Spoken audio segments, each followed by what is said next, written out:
Elle est la première à briser le silence devant des caméras. Mardi dernier, accompagnée de son avocate, l'actrice Louise Hedges révèle qu'elle aurait été agressée sexuellement par le tout-puissant producteur d'Hollywood, Harvey Weinstein. Elle raconte une scène en 2008. Weinstein la convoque dans une chambre d'hôtel pour un entretien a priori professionnel. Après environ une demi-heure de conversation, il va dans la salle de bain et ressort en peignoir, entrouvert. Il est totalement nu en dessous. Je lui ai dit je m'en vais, mais il m'a attrapé par le bras alors que j'essayais de prendre mon sac à main. Il m'a amené jusqu'à la salle de bain et m'a demandé de le regarder se masturber. J'avais le cœur qui battait à 100 à l'heure. J'avais très très peur. Je ne sais pas s'il comprend ou s'il réalise toute la douleur et la souffrance qu'il m'a causée à moi et à toutes les autres femmes. Car Louise Hedges n'est pas la seule à dénoncer Weinstein. En moins d'une semaine, une trentaine de femmes accusent le magnat du cinéma de harcèlement ou d'agression sexuelle. Parmi elles, les plus grandes stars, Angelina Jolie, Gwyneth Paltrow, Rose McGowan, Rosanna Arquette, Ashley Judd, Mira Sorvino, des Françaises, Léa Seydoux, Eva Green, Judith Godrèche, Emma Decaune, mais aussi une journaliste, une mannequin, des secrétaires, des collaboratrices. Pas un jour sans nouveaux témoignages. L'actrice italienne Asia Argento et 4 autres femmes l'accusent même de les avoir violées. Harvey Weinstein, 65 ans, fait désormais l'objet de 2 enquêtes ouvertes par les polices de New York et de Londres. La chute d'un homme qui avait conquis Hollywood. Harvey Weinstein, né sur la côte Est, à New York, dans le quartier modeste du Queens. Son père est employé dans une bijouterie, sa mère femme au foyer. Cinéphile, il fonde en 1979, avec son petit frère Robert, Miramax, une société de production de films indépendants. Après des débuts difficiles, le succès arrive dans les années 90. Leur long métrage Sexe, mensonges et vidéo et Pulp Fiction décroche la Palme d'Or au Festival de Cannes. Le début de la gloire. Shakespeare in Love, Le patient anglais, Le discours d'un roi, les films estampillés Weinstein récoltent 81 Oscars en 20 ans. Quand elle reçoit un Golden Globe en 2012, l'actrice Meryl Streep le couvre de louanges. Je veux juste remercier Dieu, Harvey Weinstein.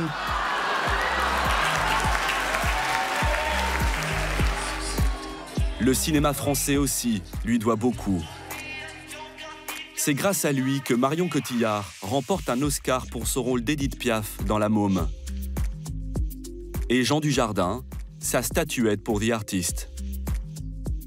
Invité à un colloque en Suisse, Weinstein raconte comment il a fait le succès aux États-Unis de ce film muet en noir et blanc, mais avec une qualité, un chien. On a été très imaginatif.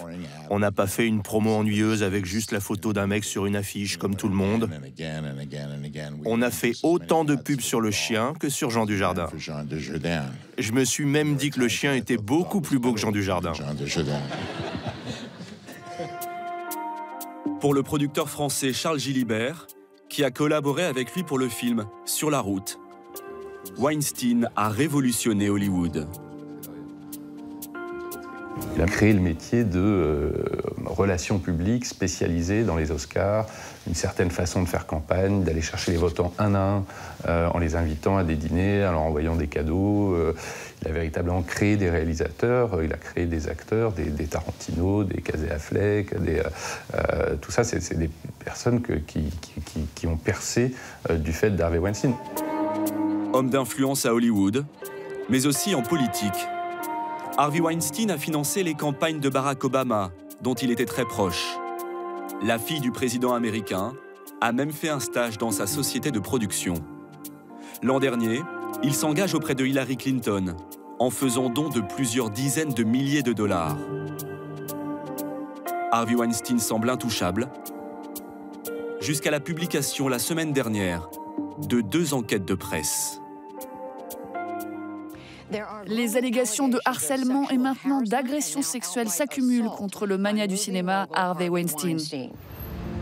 Le 5 octobre, le New York Times publie une première salve d'accusations. Harvey Weinstein aurait agressé 8 femmes et conclu avec elles des arrangements financiers pour éviter le scandale, jusqu'à 150 000 $ en échange de leur silence. Deuxième charge le 10 octobre dans le New Yorker. Le journaliste Ronan Farrow, fils de Woody Allen et de Mia Farrow, relaie au terme de 10 mois d'enquête les témoignages d'une dizaine de victimes présumées sur plus de 3 décennies. Dans les médias américains, les langues se délient.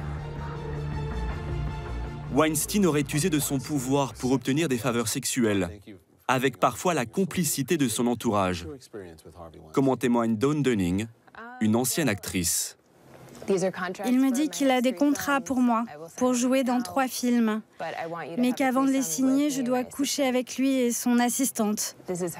Il me dit que c'est comme ça que ça marche dans le milieu, que si je refuse, je ne percerai pas, que c'est comme ça que les autres ont réussi.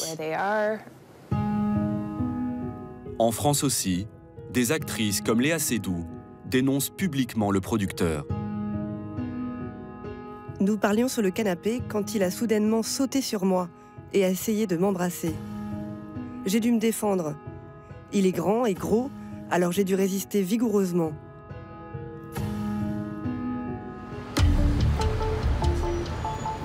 Harvey Weinstein s'en serait aussi pris à plusieurs femmes dans ses bureaux, au 4e étage de cet immeuble du quartier de Tribeca, à New York.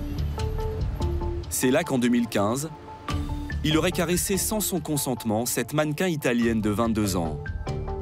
La jeune femme avertit les policiers, qui lui demandent de retourner voir Weinstein, équipé d'un micro caché, et de tenter de lui faire avouer l'agression. Le producteur tombe dans le piège. Why yesterday you touched my breast? Oh, please, I'm sorry. Just come on. I'm used to that. Come on. Are you used to that? Yes, come in. No, but I'm not used to that. I won't do it again. Come on. Sit here. Sit here for a minute, please. No, I don't want to. If you do this now, you will embarrass me. No. Fine. Never call me again. Okay? I'm sorry. I promise you I won't do anything. Mais pour la justice, les preuves ne sont pas suffisantes. À l'époque, Weinstein n'est pas poursuivi et l'affaire est étouffée. Une loi du silence que dénoncent aujourd'hui ces femmes. Florence Darel, comédienne française à qui le producteur aurait demandé des faveurs sexuelles en 1994, affirme en avoir parlé, sans jamais avoir été écoutée. Je l'ai raconté à qui voulait l'entendre. On vous répondait quoi? On me disait, mais oui, mais enfin, t'es pas au courant? Bah oui, enfin, il fait ça tout le temps, enfin, oui, bien sûr. Et tu crois qu'elle, elle a eu un rôle comment? Et tu crois qu'elle, elle a eu un rôle comment? Voilà, c'est ça qu'on me disait. Le producteur Charles Gilibert était au courant de ces gestes déplacés, racontés par les actrices et par l'entourage même de Weinstein. On pouvait être amené à discuter avec des gens qui travaillaient avec lui, qui étaient contents d'être mutés à un autre poste parce que du coup, ils n'allaient pas avoir à rabattre ou organiser les choses de telle manière à ce que Harvey Weinstein puisse se retrouver en présence d'une jeune fille seule, etc. Donc c'était quelque chose de clairement établi. Oui, donc c'était pas un secret, c'est ce que vous nous dites. Non, c'était pas un secret. Dimanche dernier, après les révélations du New York Times, Harvey Weinstein a été renvoyé de sa société par les actionnaires, puis quitté par sa femme. Hier, il a été exclu de l'Académie des Oscars. Dans un premier temps, il semble faire son mea culpa. Il est ici filmé par des paparazzi mercredi à Los Angeles, sortant de chez sa fille. Arrêtez de me suivre, arrêtez, ça va. Comment allez-vous? Je tiens le coup, je fais de mon mieux. J'ai besoin de me faire aider. On fait tous des erreurs. Qu'on me laisse une seconde chance. Merci les gars. Depuis, par la voix de ses avocats, Weinstein réfute toutes les accusations et parle de relations consenties. Il serait aujourd'hui en Arizona, dans une clinique spécialisée dans le traitement des addictions sexuelles. La plupart des faits étant aujourd'hui prescrits, il n'est pour l'instant poursuivi que pour 2 affaires. Il encourt jusqu'à 25 années de prison. La justice pourrait aussi s'intéresser à ceux qui savaient, mais n'ont rien dit pendant des années. Acteurs, collaborateurs. Hollywood n'a peut-être pas fini de trembler.